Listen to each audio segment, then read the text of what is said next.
دوسرے پارہ میں اہم مضمون بیان ہو رہا ہے۔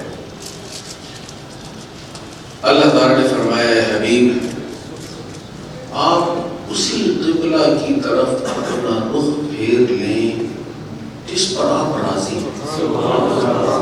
فَلَنُوَلِّيَنَّكَ قِبْلَةً تَرْضَاهَا،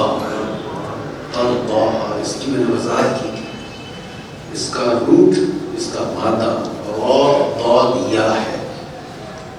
اسی سے ہم اردو میں پنجابی میں کہتے ہیں کہ اب تو راضی ہے، جیسے تیری مرضی، مرضی کا لفظ نہیں، اسی روح سے اللہ تعالیٰ فرما رہا ہے حبیب جس قبلہ پر آپ راضی ہیں ہم آپ کو اسی قبلہ کی طرف رخ پھیرنے کا حکم دیتے ہیں، آپ ادھر اپنا رخ پھیر لیجیے۔ پھر اللہ تعالیٰ نے فرمایا پچھلے جمعہ کو جہاں پر اختتام ہوا تھا،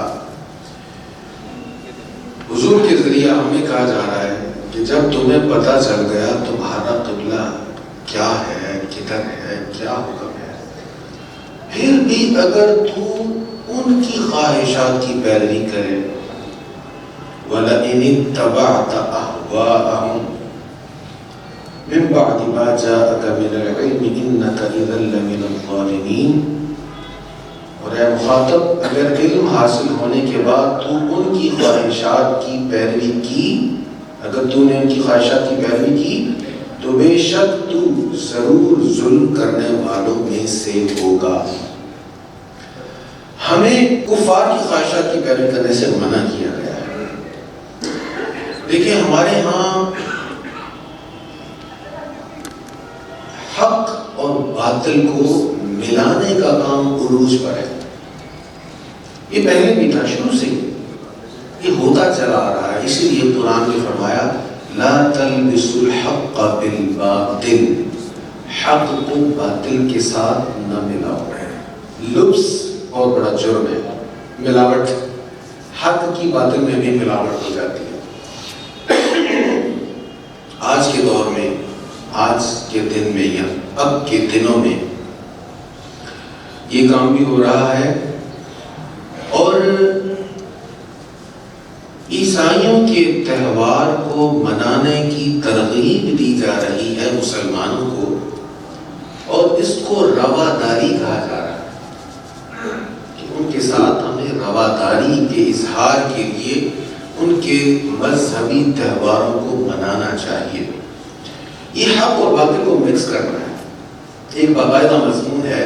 اس آیت کے تحت صرف اتنی بات کہوں گا، رواداری کا حکم ہے، رواداری کا کفار کے ساتھ ہمیں حکم ہے، اور میرے آقا کریم علیہ الصلوۃ والتسلیم کی سیرت طیبہ میں اس کے ایسے خوبصورت عمدہ نمونے ہیں کہ بس بے مثال ہیں۔ صرف آپ کی حیات طیبہ میں ہی نہیں بلکہ خلفائے راشدین کے دور میں، بالخصوص سیدنا فاروق اعظم کے دور میں اس کی بہت بہترین مثالیں موجود ہیں۔ لیکن کبھی کسی نے رواداری کے نام پر ان کے مذہبی تہواروں کو نہیں منایا۔ ان کے مذہبی تہوار ہیں، وہ منائیں، شوق سے منائیں، ان کی اجازت ہے۔ ہمارا مذہب ہمارا ہے، ان کا مذہب ان کا ہے۔ رواداری کے نام پر یہ کہنا کہ سب مذاہب برابر ہیں، غلط بات ہے۔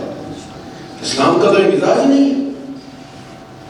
ہمارے تو کلمہ طیبہ کا آغاز ہی اس بات پر ہے کہ پہلے ان کی تردید کرو، پہلے ان کی تردید کریں، لا الہ، اس کا کیا مطلب ہے؟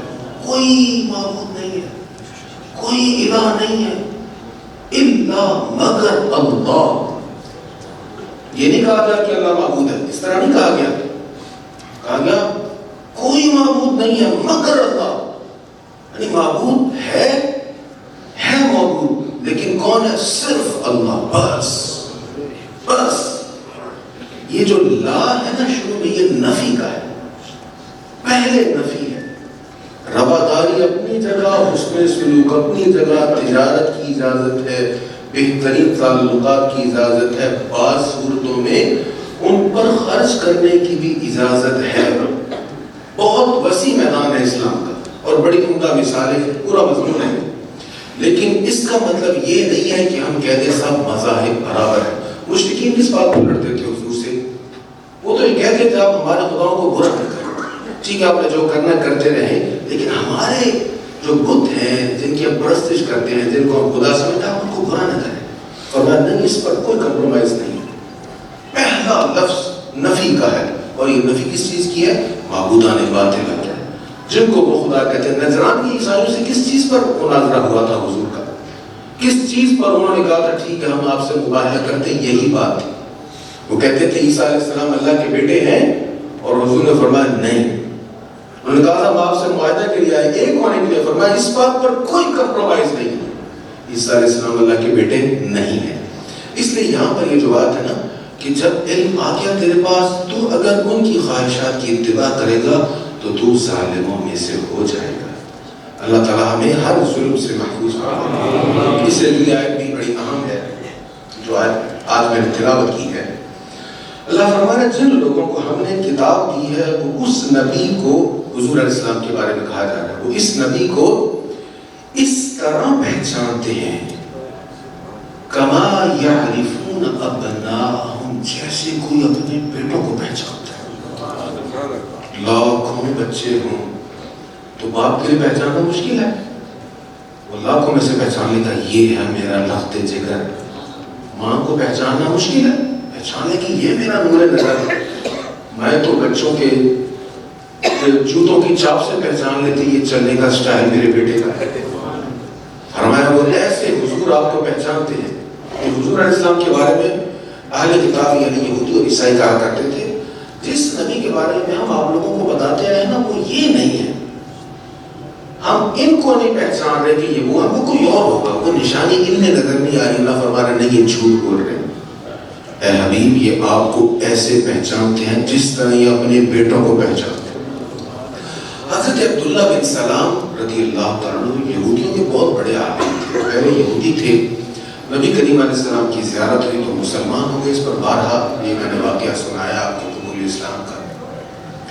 ایک صحابی جب یہ آیت نازل ہوئی تو حضرت عبداللہ بن سلام سے کہنے لگے آپ اہل کتاب ہیں، آپ لوگوں کے بارے میں یہ آیت نازل ہوئی ہے کہ جن کو ہم نے کتاب دی ہے وہ آپ کو ایسے پہچانتے ہیں جیسے اپنے بیٹوں کو پہچانتے ہیں، کیا آپ واقعی حضور کو پہچانتے ہیں؟ کہا بالکل قرآن نے سچ کہا۔ اور ساتھ ایک اور بات کہی، کہا ہم اپنے بیٹوں سے زیادہ پہچانتے ہیں کہ یہ اللہ کے رسول ہے۔ اس طرح ہم اپنی اولاد کو پہچانتے ہیں، اس سے زیادہ ہمیں پہچان ہے، اس سے زیادہ ہمیں اطمینان ہے، یقین ہے کہ یہ اللہ کے رسول ہے۔ اور پھر اس کی وجہ بھی بیان کہتے ہیں ہمیں اپنی اولاد کا کیسے پتہ چلتا ہے کہ ہماری اولاد ہے؟ ہمیں ہماری بیوی بتاتی ہے نا کہ میرا جو حمل ہے تیرے تعلق کی وجہ سے۔ ہر سلیم الطبع شوہر کو اپنی سلیم الطبع بیوی پر اعتماد ہوتا ہے کہ اس کی کوکھ میں جو ہے، اس کے رحم میں جو ہے وہ میرا بیٹا ہے، میری اولاد ہے۔ حضرت عبداللہ بن سلام کہتے ہیں ہم نے اپنے بیٹوں کو پہچانا اپنی بیویوں پر اعتماد کرتے ہوئے، اور حضور کو ہم نے نبی پہچانا اللہ پر اعتماد کرتے ہوئے۔ عبداللہ بن سلام کہہ رہے ہیں اہل کتاب میں سے تھے، کیوں؟ اس لیے کہ ہماری جو کتاب ہے اس میں حضور کی جو نشانیاں رب نے بیان فرمائی ہیں ہو بہو وہ یہی ذات مصطفیٰ ہے صلی اللہ علیہ وسلم۔ اس لیے فرمایا جن لوگوں کو ہم نے کتاب دی ہے وہ اس نبی کو اس طرح پہچانتے ہیں جس طرح اپنے بیٹوں کو پہچانتے ہیں، اور ان میں سے ایک فریق یقیناً جان بوجھ کر حق کو چھپاتا ہے۔ لَيَكْتُمُونَ الْحَقَّ، جان بوجھ کر حق کو چھپاتا ہے۔ اہل کتاب کا یہ طریقہ رہا ہے کہ وہ حق کو چھپاتے ہیں۔ میں نے کسی درس میں شاید انجیل برناباس کی بات کی تھی۔ انجیل برناباس سے جب منظر عام پر آئی تو عیسائی دنیا میں صف ماتم بچھ گئی، کیونکہ انجیل برناباس میں زبردست ٹھوس دلائل تھے کہ اس میں جس آنے والے نبی آخر زمان کی نشانی تھی وہ حضور کے سوا کوئی اور ہو ہی نہیں سکتا۔ انجیل برناباس کو چھپا دیا گیا، کئی 100 سال تک وہ چھپی رہی، بالآخر اس کا نسخہ کہیں سے نکلا، اس کو انگلش میں ٹرانسلیٹ کر دیا گیا اور چھپتا چھپتا پوری دنیا میں پھیل گئے. اب بھی انجیل برناباس موجود ہے لیکن عیسائیوں کے نزدیک اس کو پڑھنے کی اجازت نہیں ہے. اس کی بہت ساری کاپیوں کو جب بھی کوئی منظر عام پر آئے پوری مہم کے ساتھ اس کو چھپایا جاتا ہے. بہت کم لوگوں کے پاس موجود ہے. تو اللہ تعالیٰ فرما رہا ہے یہ جانتے ہیں, حضور کو جانتے ہیں, لیکن کتمان حق کو یہ چھپاتے ہیں. تو چونکہ یہاں مضمون چل رہا ہے قبلہ کی تبدیلی کا, اس لیے وہ مضمون بار بار یہاں پر بیان ہو رہا ہے. پھر اگلی آیت میں بیان ہوا الحق من ربک فلا تکونن من الممترین, یہ تمہارے رب کی طرف سے برحق ہے تو اے مخاطب تو شک کرنے والوں میں سے ہرگز نہ ہونا. یہ سے کیا مراد جو مضمون بیان ہو رہا ہے, یعنی جو کعبہ کی تبدیلی کا حکم ہے جو حضور علیہ السلام نے مکہ معظمہ کی طرف رخ کیا ہے, یہ درست ہے, یہ حق ہے, اور اے مخاطب تو اس میں ہرگز شک نہ کرنا. پھر آگے ارشاد ہے آیت نمبر 148 میں, اور ہر ایک کے لیے ایک سمت ہے جس کی طرف وہ رخ کرتا ہے, وہ منہ کرتا ہے. سو تم نیکیوں میں دوسروں سے آگے نکلو, تم جہاں کہیں بھی ہوگے اللہ تم سب کو لے آئے گا, بے شک اللہ ہر چیز پر قادر ہے. یہاں پر فرمایا وَلِكُلٍّ وِجْهَةٌ, ہر کسی کے لیے ایک سمت ہے. وہ مولیہ جس طرف رخ کرتا ہے, ہر کسی کے لیے سمت ہے. تو پہلے جو انبیاء کرام تھے ان کا قبلہ بیت المقدس شریف تھا, اور امت محمدیہ کا قبلہ بیت اللہ شریف ہے. اب قبلہ بیت اللہ شریف ہے. اسی طرح کروبین کا قبلہ کرسی ہے, اور فرشتوں کا قبلہ بیت المعمور ہے, اور حضور علیہ السلام کا قبلہ جسم کا قبلہ بیت اللہ ہے, لیکن روح کا قبلہ ذات خدا ہے. اچھا یہاں ایک جملہ میں کہنے لگا ہوں, تھوڑا سا بھاری لگے گا آپ کو. حضور علیہ السلام کے جسم کا قبلہ تو بیت اللہ ہے, روح کا قبلہ ذات خدا ہے, اور ذات خدا کا قبلہ ذات مصطفیٰ ہے. یہ ذات مصطفیٰ ہے, اپنے پاس سے نہیں کہہ رہے. بہت اس جملے کو پڑھا, بار بار پڑھا. علامہ آلوسی علیہ الرحمٰن نے اس کو لکھا ہے تفسیر روح المعانی میں. صوفیہ کی یہاں بڑی مستند اور بڑی مضبوط تفسیر ہے. اس کی مفسرین نے وضاحت کی اس جملہ کی, کہتے اس لیے کہ قبلہ کا مطلب ہے توجہ کا محور و مرکز. قبلہ کا معنی مرکز توجہ ہے, مرکز توجہ. حضور علیہ الصلوۃ والتسلیم کی توجہ کا مرکز ذات خدا ہے. بس دیکھیں ہم بہت سے ایسے کام کر رہے ہوتے ہیں, کام نیکی والے ہوتے ہیں, لیکن ہمارا دھیان اور چیزوں کی طرف بھی ہوتا ہے کہ کام نیکی کا ثواب ملے گا, لوگ بھی خوش ہو جائیں گے, وہ دیکھے گا وہ بھی خوش ہو جائے گا. تو توجہ دو جگہ بٹ گئی نا. حضور علیہ السلام کیا ایسا نہیں, سب کچھ اللہ کے لیے. حضور کی توجہ کا مرکز ذات خدا ہے. رب کی نظر میں کل کائنات ہے, لیکن اس کی خصوصی توجہ کا مرکز ذات مصطفیٰ ہے. اس لیے فرمایا قبلۃ ترضاھا, آپ جس قبلہ پر راضی ہیں اسی طرف اپنا رخ کر لیں. اسی لیے فرمایا وَلَسَوْفَ يُعْتِيكَ رَبُّكَ فَتَرْضَىٰ, سوڑے تیرا رب تجھے اتنا دے گا کہ تو راضی ہو جائے گا. تو حضور علیہ الصلوۃ والتسلیم اللہ تعالیٰ کی خصوصی توجہ کا مرکز ہے. تو یہاں پر فرمایا ہر ایک کے لیے ایک سمت ہے جس کی طرف وہ نماز میں منہ کرتا ہے. اَيْنَمَا تَكُونُوا فَاسْتَبِقُوا الْخَيْرَاتِ, بس تم نیکیوں میں سبقت کرو, یہ جزیات میں الجھے نہ رہو. باریک بین بن کر ہم تحقیقات میں پڑ جاتے ہیں. سوشل میڈیا پر چلے جائیں, وہ بہت سے پڑھی ہیں, کسی نے کوئی حدیث شیئر کر دی, اس کے نیچے اگر زیادہ فالوورز ہیں وہ بحث مباحثہ ہوگا, اس کا یہ معنی ہے, اس کا وہ معنی ہے, اور عمل کے میدان میں ہم فارغ ہوتے ہیں.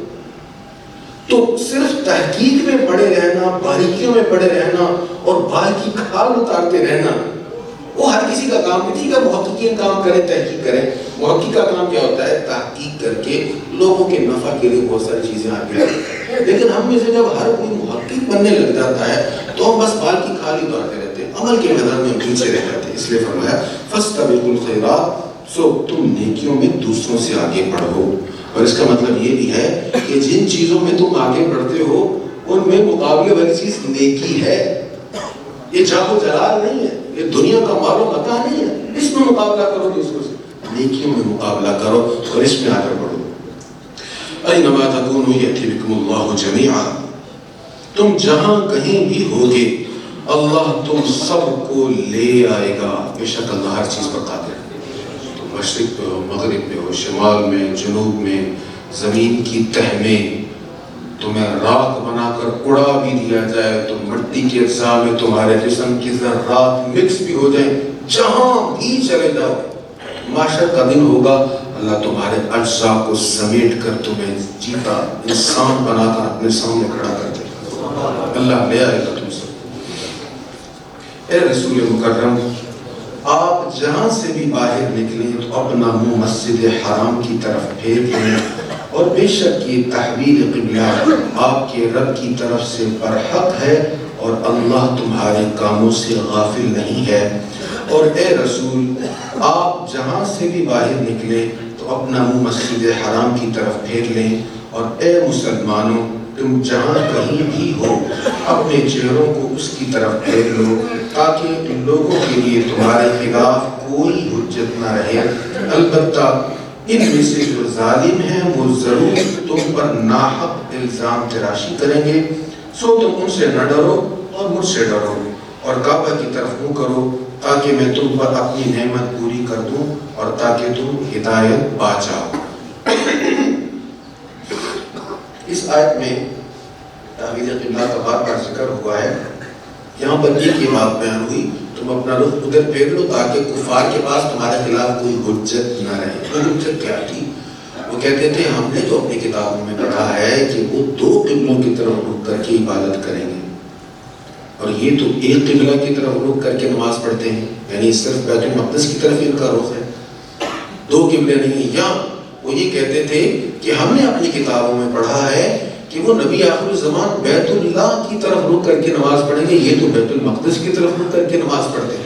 تو فرمایا آپ اپنا قبلہ بیت اللہ شریف کو بنا لیں تاکہ وہ کوئی حجت نہ رہے ان کے پاس، کل کوئی عذر نہ پیش کر سکے کہ ہم نے جو کتاب میں پڑھا تھا اس کے برعکس ہم نے ان کا عمل دیکھا اس لیے ہم ان پر ایمان نہیں لائے، تو اب ان کے پاس ایسی کوئی حجت نہیں ہے۔ دوسرا یہاں پر یہ بیان ہوا فلا تخشوهم واخشونی، قبلہ کی بات ہو رہی ہے نا، تو مسلمانوں کو سمجھایا جا رہا ہے اپنی عبادت میں، اپنے معاملات میں اے مسلمانوں مجھ سے ڈرو۔ اللہ کہتا ہے مجھ سے ڈرو، جو میرے احکامات ہیں نا ان کے معاملے میں کفار سے نہ ڈرو، مجھ سے ڈرو۔ جیسے میں کہتا ہوں رزق کمانا ہے ویسے کماؤ، جیسے میں کہتا ہوں بزنس ڈیلز کرنی ہے ویسے کرو۔ مجھ سے ڈرو گے تو درخشاں رہو گے، تابناک رہو گے، تمہارا عروج رہے گا۔ کفار سے ڈر کر پالیسیز بناؤ گے، اللہ کو ناراض کرو گے تو یہ خوش یہ بھی نہیں ہوں گے، لیکن اللہ ناراض ہو گیا تو معاملہ سارا خراب ہو جائے گا۔ اس سے آگے ارشاد ہے کما ارسلنا فیکم رسولا منکم یتلو علیکم آیاتنا ویزکیکم ویعلمکم الکتاب والحکمہ، اسی طرح ہم نے تم میں سے ایک عظیم رسول بھیجا۔ اسی طرح، کس طرح؟ جس طرح ہم نے تم پر کرم فرمایا، قبلہ تبدیل فرمایا اور حضور علیہ السلام کی رضا کے لیے سارا معاملہ فرمایا، یہ رحمتیں تم پر برسائیں۔ انہی کرم نوازیوں میں ایک کرم نوازی یہ بھی ہے ارسلنا فیکم رسولا، ہم نے تم میں عظیم رسول بھیجا ہے۔ کون؟ جو تم پر ہماری آیات تلاوت کرتا ہے، صرف آیات تلاوت نہیں کرتا، وَيُزَكِّيكُمْ، تمہارے باطن کی اصلاح کرتا ہے، باطن کی اصلاح کرتا ہے، ذکر مصطفیٰ، یاد مصطفیٰ، حدیث مصطفیٰ، تعلیمات مصطفیٰ، یہ باطن کی اصلاح کرتی ہے۔ صرف علم نہیں آتا، صرف ایجوکیٹ نہیں ہوتے ہم، اندر بھی تبدیل ہوتا ہے، اندر بھی بہتر ہوتا ہے۔ وَيُزَكِّيكُمْ، اور تمہاری باطن اصلاح کرتا ہے اور تم کو کتاب اور حکمت کی تعلیم دیتا ہے، اور تم کو ان تمام چیزوں کی تعلیم دیتا ہے جن کو تم نہیں جانتے۔ جو جو ہم نہیں جانتے وہ سب ملے گا اگر ہم پڑھیں تو صحیح، ہم غور و فکر تو کریں, ہم قرآن کو سمجھیں, حدیث مصطفیٰ کو سمجھیں. اس کو ہم نے تھوڑا سا ٹائم دے کر بس ہم نے کر لیا اور باقی سارا اپنا ٹائم کن معلومات کو اکٹھا کرنے میں لگا دیں. ہمارا وقت کہاں پہ خرچ ہوتا ہے؟ خبروں کی کتنی تڑپ ہے ہمیں کہ کوئی خبر رہنا چاہے, کوئی پوسٹ دیکھنے والی رہنا چاہے, کوئی میسج رہنا چاہے. یار یہ گروپ, اتنے سارے گروپ آپ نے کیوں رکھے؟ معلومات کے لیے, پتہ چلتا رہتا دنیا داری کا. کوئی چیز ہم چھوڑتے نہیں, گروپ چھوڑنا ہم پسند نہیں کرتے. پتہ لغویات آ رہی ہے لیکن ہم ہر چیز سے معلومات لے کر اپنے دماغ کے اندر سب کچھ بھر رہے ہیں, اور جہاں سے ہمیں باطنی اصلاح ملنی وہاں سے ہم نے رخ موڑا ہوا ہے. تو یہ اللہ اور اس کے رسول کی ارشادات جو ہیں یہ باطن کی اصلاح کرنے کے لیے. بس اس رکوع کی آخری آیت فَاذْكُرُونِي أَذْكُرْكُمْ, سو تم مجھے یاد کرو میں تمہیں یاد کروں. اللہ کیسا کرم ہے, کیسی رحمت ہے. بھئی ہم رب کے بندے ہیں, وہ اتنا فرما دے تم مجھے یاد کرو, تو کسی کی مجال ہے کہے گا میں نے نہیں یاد کرنا؟ اچھا میں یاد کروں گا تو رب تو کیا دے گا؟ کسی کی مجال ہے کہنے کی؟ جرأت ہے کسی کہنے کی؟ کچھ نہ بھی وہ دے تو ہم پر لازم ہوگا ہم اس کو یاد کریں, لیکن اس کا کرم دیکھیں, اس کی رحمت دیکھیں. خدا ہو کر, معبود ہو کر, ہم حقیر ترین مخلوق, ہمیں کہہ رہا بندے تو یاد کر تو صحیح, میں تجھے یاد کروں گا. فَاذْكُرُونِي, تو مجھے یاد کر, مساوی سلوک کروں گا, میں بھی تجھے یاد کروں گا, تیرا چرچا کر دوں گا. تجھے دنیا سے گئے 900 سال, 100 سال, 1000 سال گزر جائیں گے, داتا داتا کا ذکر ہوتا رہے, بابا بابا کا ذکر ہوتا رہے, غوث الاعظم کے نعرے بجتے رہے. یہ کیوں ہو رہا؟ فَاذْكُرُونِي, انہوں نے رب کو یاد کیا تھا, رب نے ان کی دھومیں بجا. فرمایا فَاذْكُرُونِي أَذْكُرْكُمْ, تم مجھے یاد کرو میں تمہیں یاد کروں گا, اور میرا شکر ادا کرتے رہو اور میری ناشکری نہ کرو. اللہ ہمیں شاکر زبان عطا فرمائے. میں کہا کرتا ہوں یار ڈھیلی زبان سے نہ کہا کریں شکر ہے جی اللہ کا, ایسے نہ کہا کریں نا, یہ شکر نہیں ہے, یہ شکر کا مذاق ہے. دال روٹی چل رہی ہے, یہ شکر نہیں ہے, شکر کا مذاق ہے. کہا کرو الحمدللہ, اور یہ تب زبان پر آئے گا جب اپنے سے نیچے لوگوں کو دیکھو گے, جب اپنے سے پسے ہوئے لوگوں کو دیکھو گے نا, زبان پر شکر آئے گا. اللہ ہمیں صابر شاکر بننا نصیب, آسانی عطا فرمائے.